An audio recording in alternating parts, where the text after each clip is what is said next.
मेरे आत्मीय मित्रों, नमस्कार। फ्रेंड्स, फिलहाल हम लोग उन बिंदुओं पर बात कर रहे हैं जिनके आधार पर हम पिता के साथ अपने संबंधों को बेहतर बना सकते हैं यदि बिगड़े हुए हों तो, या अभी जैसे हैं उसे बनाए रख सकते हैं ताकि आगे बिगड़े ना। इसके दो बिंदुओं के बारे में मैं आपसे बातें कर चुका हूं, जिसमें पहला था कि जो जन्म देने वाला व्यक्ति है वह पिता ही है, इस स्थिति को बदला नहीं जा सकता। और दूसरा, पिता एक पद भी है जो समाज ने उसे दिया है, इसे भी बदला नहीं जा सकता तब तक जब तक कि हमारे परिवार की जो सामाजिक संरचना है उसमें कोई क्रांतिकारी बदलाव न हो जाए। अब मैं आगे के जो 3-4 इंपॉर्टेंट पॉइंट्स हैं वो आपके सामने रखने जा रहा हूं।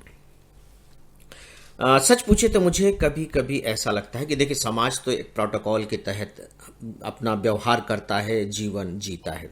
प्रोटोकॉल कहने का मतलब है कि समाज में या सरकारी तंत्र में या किसी प्राइवेट ऑफिस में ही या यहाँ तक कि घर परिवार में ही कौन बड़ा है कौन छोटा है, यानी कि किसका स्थान ऊंचा है किसका स्थान नीचा है, हम इसके आधार पर ही सामाजिक व्यवहार किया करते हैं, है ना। देखिए, आप पैर किसके छूते हैं?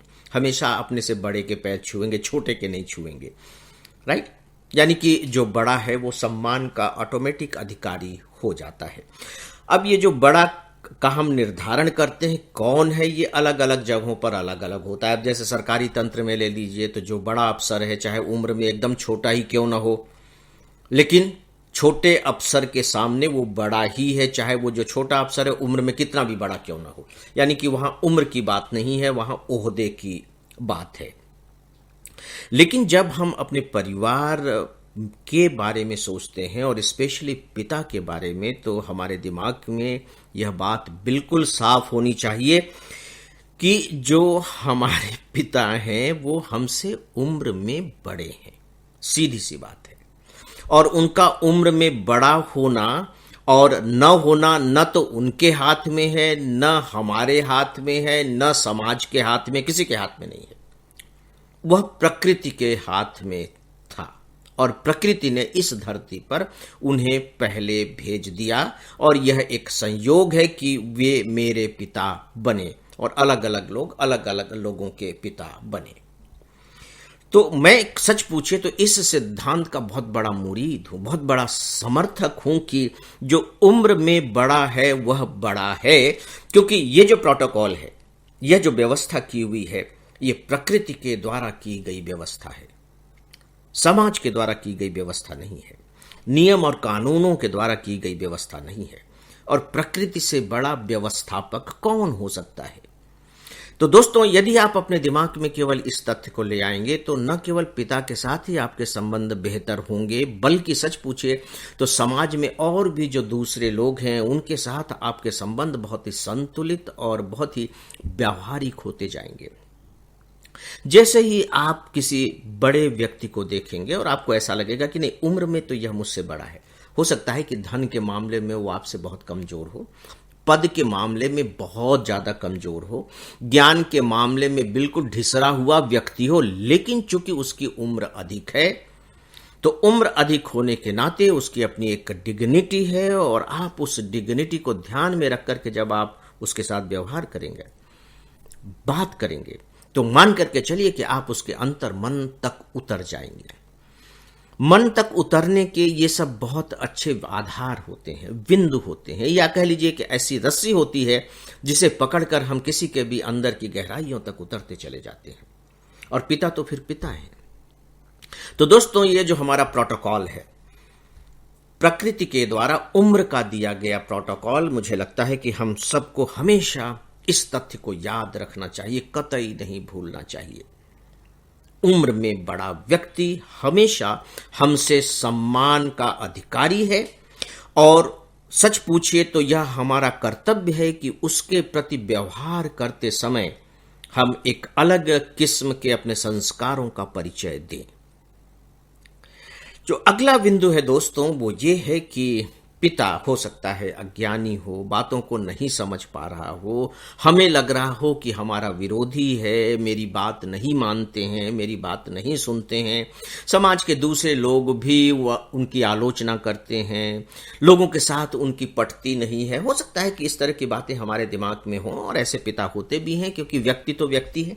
देखिए, पिता तो एक संबंध हो गया, व्यक्ति तो व्यक्ति ही है ना। तो ऐसे में आप क्या करेंगे? मुझे लगता है कि इसके लिए एक बात हमें अपने दिमाग में बसा लेनी चाहिए, रचा बसा लेनी चाहिए, और वो ये है कि पिता के साथ मेरे मतभेद हो सकते हैं।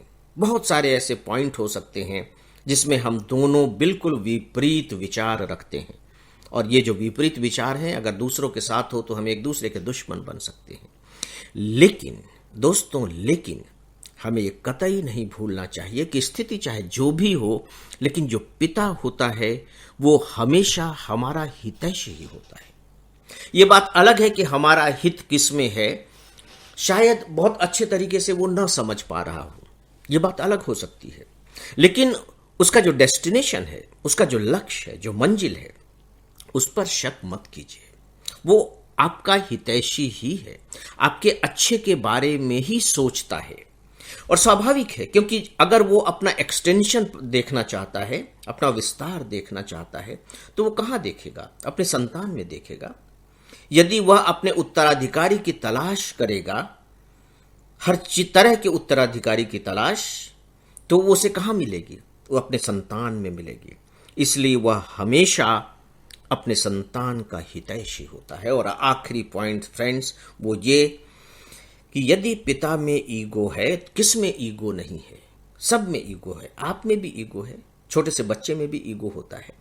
तो जो पिता का ईगो है, याद रखिए कि वो कुछ मायने में वो जस्टिफाइड है, और बेटे के साथ संबंधों के मामले में तो जस्टिफाइड है ही, क्योंकि आपके लिए जो कुछ भी किया है माता और पिता ने किया है, जिसमें पिता भी शामिल हैं, लेकिन आपने तो अभी तक पिता के लिए कुछ नहीं किया है।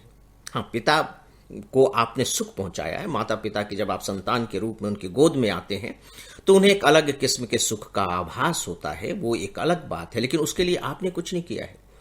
वो तो आप संतान के रूप में आए, उनकी गोद में खेल रहे हैं और उन्हें सुख का आभास हो रहा है। आप जानबूझ करके कुछ नहीं कर रहे, अभी तक आपने कुछ नहीं किया है। समय आगे आएगा जब आप कर सकेंगे, अगर आप चाहेंगे तो। यदि जो कुछ भी किया है अभी तक पिता नहीं किया है, तो मुझे लगता है कि अगर उसके अंदर कुछ ईगो भी है तो शायद वो जस्टिफाइड है, आपको उसका सम्मान करना चाहिए। तो दोस्तों, ये कुछ बिंदु मैंने आप सबके सामने पिता के बारे में रखे हैं, और मुझे विश्वास है कि आप सब इन पर बहुत ही तर्कपूर्ण तरीके से विचार करेंगे, और सच पूछिए तो अपने व्यवहार में इन विचारों को उपयोग में भी लाएंगे। फ्रेंड्स, अब 2 दिनों के बाद आप सबसे फिर मुलाकात होगी, तब और बातें करेंगे। आप सब अपना अपना ख्याल रखें, मेरी शुभकामनाएं स्वीकार करें। नमस्कार।